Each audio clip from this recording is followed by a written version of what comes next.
நாம் ஒவ்வொரு வந்து ஒவ்வொன்று கற்றுக்கொள்கிறோம் என்று சொன்னேன் அல்லவா. எங்கள் கம்சல பெருமான வாழ்க்கையிலிருந்து நான் கற்றுக்கொண்டதை நான் இப்போ சொல்லிக் கொண்டிருக்கிறேன். அவருடைய குழந்தை இருந்ததும் அவர்கள் வட இந்தியாவில் போய் எங்கேயோ பயணம் செய்து கொண்டார்கள். திரும்ப அவர்கள் அழைத்து வந்தார்கள். பரமாச்சாரியர் அவர்கள் அழைத்து கோவிந்தபுரம் மடத்தை பார்த்துக்கொள்ளுன்னு சொல்லிவிட்டார்கள். கோவிந்தபுரம் மடத்தில் தான் அவர்கள் இருந்தார்கள்.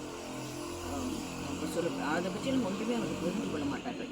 ஒரு முறை கேட்டு சொன்னார், தெய்வ விஷயங்கள் எல்லாம் கொச்சைப்படுத்தி எல்லாரும் சொல்லக்கூடாதும்மா என்று சொல்லிவிட்டார்கள். ஒன்று மட்டும் சொல்லியிருக்கிறார்கள். என்னவென்றால் அங்கே இருக்கும் திடீரென்று பரமாச்சாரியர் வந்து அங்கிருந்தாராம், அந்த பகுதியில் இருந்தாராம். அப்பொழுது அங்கிருந்து திருடமுதல் இங்கே இருந்திருக்கிறார் போலிக்கிறது. ஒரு நாள் சத்தம் கேட்டு வந்து பார்த்தா திண்ணல் உட்கார்ந்துருப்பாராம். ஓடி போய் குடிச்சிருக்கும் போன ஒரு இடத்துல ஓடி வருவார்களாம். அப்படி பரமாச்சாரியர் வருவாராம். அங்கே கோவிந்தபுரம் மடத்தில் தான் இருந்தார்கள். அவர்கள் வந்து எனக்கு என்ன ஆச்சரியன்னா, அவர்களுக்கு ஒரு பையன் இருந்ததோ யாருக்குமே தெரியாது. ஒரு நாள் கூட அவளை பகிர்ந்து கொண்டதோ கண்காணிஞ்சு பார்த்ததே இல்லை. எப்படி அவர்களால் இப்படி எல்லாவற்றையும் கலந்து கொள்ள முடிகிறது? நான் கற்றுக்கொண்ட மிகப்பெரிய பாடம் பெரியம்மாவிடமிருந்து தான். வாழ்க்கையில் நம்முடைய சோகம் நம்முடையது. இந்த சோகத்தை வெளிக்காண்பித்து சுற்றுச்சூழலும் சோகமாக ஆக்கக்கூடாது. இவர்கள் கண்களில் இருந்தார்கள் என்றால் நாங்களாம் சந்தோஷமாக இருக்க முடியுமா? திருமணத்தை இவ்வளோ அழகாக நடத்தியிருக்க முடியுமா? இதுவுமே கண்ணில் காண்பித்துக் கொள்ளாமல் சந்தோஷமாக எல்லாத்தையும் கலந்து கொண்டிருந்தார்கள். அவர் அதிர்ந்து பேச மாட்டார். ரொம்ப அமைதியாக இருப்பார். பேசுவது ரொம்ப ரொம்ப கொஞ்சமாக தான் பேசுவார். ரொம்ப அமைதியாக இருப்பார். இவர்கள் ரொம்ப மதிப்பார்கள் இந்த பெரியம்மாவை. ஏனென்றால் இவ்வளோ சாதாரண நிலையில் இருந்தபோது பெரியம்மா ரொம்ப உதவி செய்திருக்கலாம் அவர்களுக்கெல்லாம். அதனால் வீட்டில் மங்களி பொண்ணு பண்ணினால் கூட பெரியம்மாவுக்கு தான் புடவை எல்லாம் பெரியம்மாவுக்கு தான் செய்வார்கள். ஆனாக்கா அந்த சோகத்தை பற்றி நான் பின்னாடி நான் கேள்விப்பட்ட போது எங்கள் வீட்டில் அடுத்த தலைமுறைக்கு தெரியாது. இந்த சோகமெல்லாம் தெரியவே தெரியாது. ஒரு மகனை இழந்துவிட்டு, அது ஒரே மகனை இழந்துவிட்டு அதை பற்றிய வெளியிலே காண்பித்துக்காமல் சோகத்தை தன் மனதிலேயே வைத்து கொண்டிருக்கின்ற அந்த சோகம் ரொம்ப ஆச்சரியம். ஏனென்றால் வந்து முத்துகிருஷ்ண பாகவதர் என்பது அவருடைய எங்கள் பெரியப்பா பேர். அவர் வந்து ஒரு பஜனை பண்ணுவார். பாகவதர் எல்லாருக்கும் ரொம்ப பெருமையாக இருப்பார். ரொம்ப நல்ல மனது உள்ளவர்கள். எப்போதும் பஜனை செய்து கொண்டே இருப்பார்கள். பஜனைகளுக்கு போவார்கள்.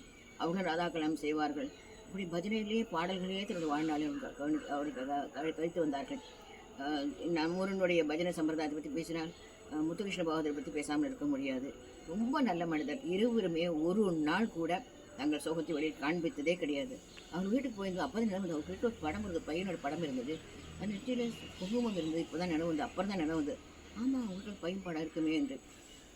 அவர்களும் பெரியம்மாவிடம் வந்து பெரியப்பாவிடம் நான் கற்றுக்கொண்ட வாழ்க்கையில் என்னுடைய சோகம் எனக்குள்ளே இருக்க வேண்டும்.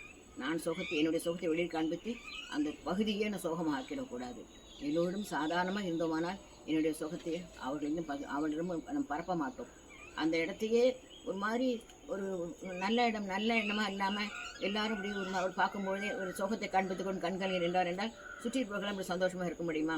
அப்படிலாம் இல்லாமல் தன்னுடைய சோகம் தனக்கே என்று மனதுக்குள்ளே வைத்துக் கொண்டிருந்தார். அந்த பெரியம்மாவுடைய நினைப்பு ரொம்ப இருக்கும். அவரிடம் தான் கற்றுக்கொண்டது. என்னுடைய சோகம் எனக்கு, என்னுடைய வருத்தம் எனக்கு. இதை ஏன் அடுத்தவர்களும் காண்பித்து என்னை வெளிப்படுத்தி கொண்டு எல்லோரையும் வருத்தப்படுத்த வேண்டும்? இவ்வளோ பெரிய விஷயம் பெரியமாட்டம் கற்றுட்டேன்னா இந்த பெரியமா இப்போ நினச்சா கூட என்னை கண்காணுவோம். யாருக்குமே தெரியாது. எங்கள் வீட்டு அடுத்த தலைமுறை கூட இந்த செய்திகள்லாம் தெரியாது. அப்படிப்பட்ட பெரியம்மா. நான் ஒரு வாழ்க்கையில் நம்ம சுற்றிக்குள்ள நம்ம கற்றுக்கொள்ள நிறைய இருக்குது. அதை கற்றுக்கிட்டோம்னா நம்ம வாழ்க்கை ரொம்ப வளமாக தான் இருக்கும். பெரியம்மாவோட தான் கற்றுக்கொள்ள மிகப்பெரிய பாடம் இது.